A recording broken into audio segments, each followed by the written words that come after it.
Mas kok bajunya nggak ganti-ganti toh mas? Ya pokoknya saya penting bahas vlog saya, baju pinggir kari. Nah, semoga wis pas ya, semoga wis pas. Iya, ini tak kira-kira ya. Nah, oke. Ada yang bertanya pada saya, Mas, ini barusan ya terjadi tadi sore waktu hujan deras, Mas. Ketika motorku Fire 125 KZR diracik di bengkel Jogja, saya sensor. Nah itu main kirian aja kok bisa tembus 149 mas. Wah ngeri toh itu, aku kaget. Itu kamu buang juga limitnya enggak mas, aku enggak di map ecu apa adanya kok. Tapi kenapa ya ketika saya sudah oh iya. Nah tapi kenapa ya ketika saya sudah pakai motor ini di jalan, ini malah gerung, tenaganya mentok di 90, terus pulang dari Jogja sampai Muntilan itu nggak enak-enak. Itu kenapa mas? Apa yang membedakan? Ketika di standar 2 kok bisa sangat kencang, sangat enteng, sangat full power. Ketika sudah dibuat jalan di jalan, itu hancur semua. Nah, ada beberapa hal yang membuat itu semua, yang membuat beberapa faktor itu semua itu terjadi. Yang pertama, bobot rider. Ketika di standar 2 kan orangnya kan di samping motor, nggak naik motornya, ban keangkat di gaspol. Oke. Nah, dia sendiri badannya rada kurus sedikit dari saya, mungkin bobotnya 80. Buat naik 80 Vario 125 KZR 2012 ya kerasa, down powernya kerasa. Lanjut yang kedua, gimana konturnya badan dia, jaketnya kebuka, pakai helmnya model apa, terus apa, karena itu ngaruh juga ke G-force. Wah apa ini bahasanya ini ya, ngaruh juga ke downforce atau G-force nya itu dari si motor ya. Coba aja kalau kalian nggak percaya, kalian panjangin engine mounting, terus kalian pakai shockbreaker standar, lebih rebah, kalian buat kenceng, pasti akan susah, pasti akan ngeden. Vario saya kayak gitu. Nah PR saya gimana biar nggak jadi seperti itu dulu susah ya tuh mikirnya, sampai pusing juga. Nah itu juga pengaruh. Yang kedua itu ngaruh. Yang ketiga ya itu tadi, ya apalagi ya, ketika kalian gaspol nggak ada kena beban hanya di roda dan di oli dari gearboxnya itu.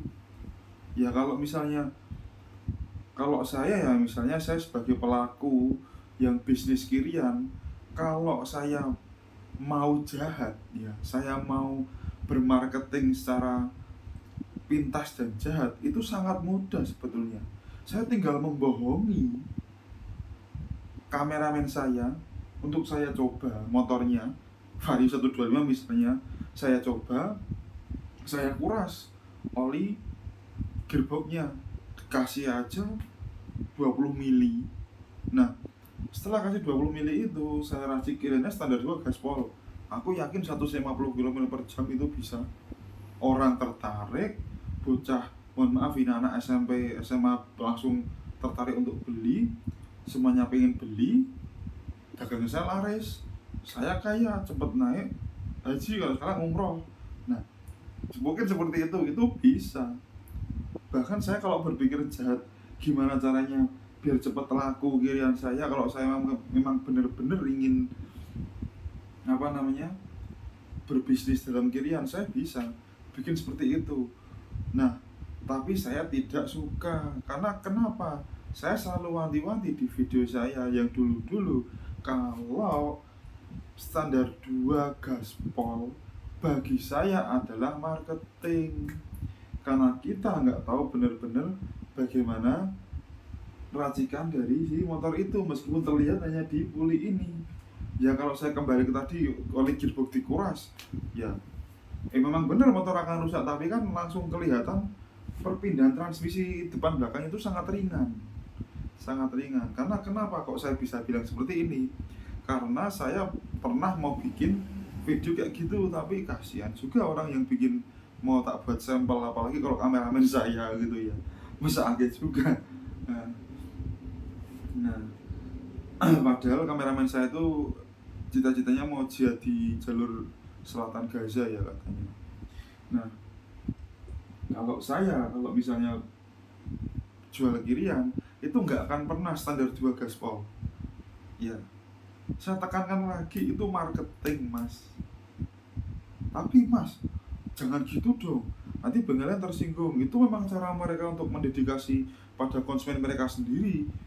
Loh ini loh berhasil, tapi mereka nggak tipu-tipu. Memang standar 2 berhasil, iya silahkan. Mohon maaf kalau saya menyinggung kalian atau menyinggung mereka ya, karena niatan saya sendiri hanya ingin meluruskan bahwa kirian itu transferan tenaga dari si pokok mesin. Nah transfernya itu gimana caranya, mikir paling enteng untuk sampai ke gearbox yang diputar di roda belakang. Kalau kalian cari entengnya dengan standar 2 ya mesti enteng mas. Aduh ya, oh iya mas, enak caranya gawe enteng. CVT itu standar 2 aja gaspol, itu motor enteng. Wah bajingan, itu bukan solusi ya, itu bukan sebuah solusi. Tapi kalau kalian mencari gimana caranya yang ideal, itu adalah di langsung di medan kalian sendiri, di dyno. Oke, di dyno besar tenaganya. Ini kalau yang terjadi di Magelang ya, di dyno. Teman saya di dyno di apa itu, aduh, dekat RSJ Magelang itu Ajivas ya, itu di situ tenaganya gede. Bawa pulang ke Sawangan, daerah bawah ketepas, hancur. Ya iyalah, di dynonya aja anteng, motor anteng. Habis itu di tes ride-nya di Sawangan bawah ketepas lereng Merbabu sana. Ayo lek ngempos. Jadi jangan terus berpatokan di dyno gede, tenaganya langsung kok di jalan raya kok getun, kecewa kok tenaganya jadi hancur. Kenapa ya, padahal di dyno bagus. Nah kalau saya lebih sukanya ketika habis racik silahkan lari ke medanmu sendiri gitu. Bahkan ketika saya menservis motor itu, kalau yang di area atas kecamatan Sawangan yang lawas itu, yang kantor kecamatan Sawangan yang lawas, Sawangan Magelang, itu pasti saya buat modenya 2. Karena kalau mode 1 itu kalau pagi hari terlalu lama berbet-berbetnya, baik itu KOJ series, KZR, itu kayak gitu. Saya kasih mode 2. Nah dari si motor ini itu juga saya perhatikan juga dari sisi mesinnya juga, itu gimana. Kalau misalnya kemarin ada juga anak yang kasihan, itu anak kasihan dari Borobudur, dari apa, hampir kopeng. Nah itu dia kaseternya selalu berebet, tak kasih resistor, bagian sensor suhunya udah langsung. Nah itu aja saya perhatikan saya gitu, karena saya nggak mau hanya main kirian aja. Kalau misalnya motornya orangnya saya nilai kok kasihan, ini bukan masalah safety tapi mesin, ya saya alokasikan. Tapi mohon maaf kalau saya harus bongkar mesin sampai bore up, terus bikin apa noken kayak gitu, saya udah nggak ada waktu. Kalau mau ya di belakang SMP 1 Muntilan.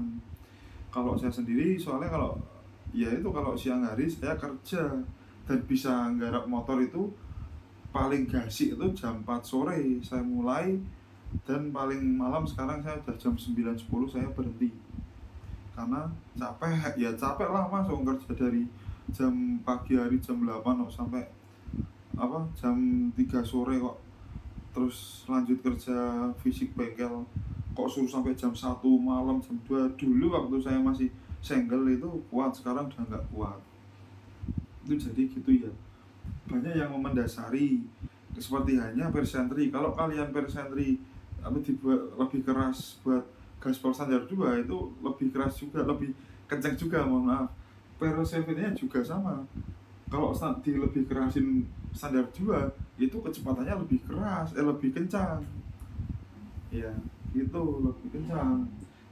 Kalau ada juga ya, misalnya ada juga orang yang bilang kalau ini tambah keras buat top speed gitu, misalnya ada bilang kayak gitu. oke, tapi standar 2. Nah itu baru betul. Karena kalau kalian misalnya sendiri di area Magelang, kalau misalnya kota Magelang Cacaban atau di daerah Muntilanan sini pakai yang KPR 2000 RPM buat kenceng-kencengan, ameng bengok-bengok tuh atau cuma teriak-teriak doang mesinmu, susah larinya. Kenali juga geografis kalian, si mekanik juga. Kalau saya sebagai mekanik harus mengenali juga medan si ridernya gimana, saling tukar pikiran, saling rembugan atau diskusi, ketemu, pasang. Itu kayak gitu. Dan bagaimana dengan roller, mas? Kalau daerah Muntilan sendiri rata-rata tuh malah yang laku itu 14 gram.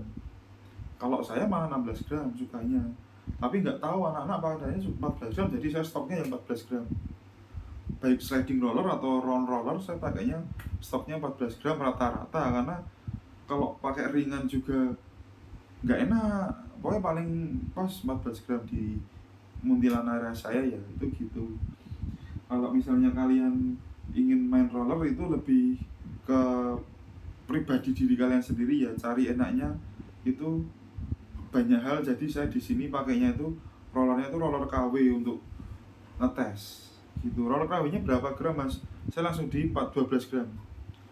Jadi kalau ringan nggak enak pasti dimbat aja yang berat, kasih aja yang berat, pasti dia lebih enak gitu aja. Banyak berkorban tuh mas soal roller. Wah iya mas, main kiri anak nggak mau berkorban roller itu ya nggak enak, susah itu gitu. Jadi misalnya kalian kok standar 2 racikan full racing kenceng, itu langsung coba untuk di jalan raya, karena semuanya itu ada momentum untuk mendapat beban dan langsung tes secara de facto atau secara faktanya di lapangan seperti apa ya. Karena yang kita butuhkan adalah lapangan dan syarat tumpaan, kecuali kalian sebagai konten orang yang mengkonten, yaitu kontainer itu. Nah itu untuk show off di media sosial kenceng-kencengan standar 2 itu monggo. Tapi kan kalau yang orang-orang mengarah ke sini kan mereka pengen piye tuh asli nih, gimana sih aslinya, wujudnya tuh seperti apa, kok bisa seperti itu, perbedaan tenaganya ya ini saya jelaskan seperti itu. Bahkan kalau misalnya kalian pakai yang standar, ini standar, ketika kalian standar 2 sama yang di jalan itu perbedaannya hanya akan sedikit. Karena kenapa? Kalau misalnya yang full racing itu kinerja mesin itu akan sangat terbebani karena lebih keras ya. Coba aja Anda punya 2 istri terus keras-keras semua, pasti kan juga terbebani. Kecuali 2 istri lunak-lunak manut-manut, nah itu pena tuh. Nah, analoginya mohon maaf seperti itu ya analoginya. Nah apalagi ya mungkin seperti itu ya contoh perbedaannya ya. Tapi kalau saran saya bagi kalian yang motornya terjadi hal seperti ini, kembalikan ke settingan sebelumnya aja yang paling ringan untuk si mesin ya. Karena kenapa? Karena untuk harian, kecuali motor kalian untuk racing monggo. Kalau untuk komuter harian, untuk berniaga harian yang semi racing ya udah semi aja, jangan pukul full ya. Jadilah cerdas sebagai rider, bijaklah dalam memilih spare part, carilah referensi dari orang yang benar-benar tepat bagi Anda ya gitu ya. Oke, capek, terima kasih.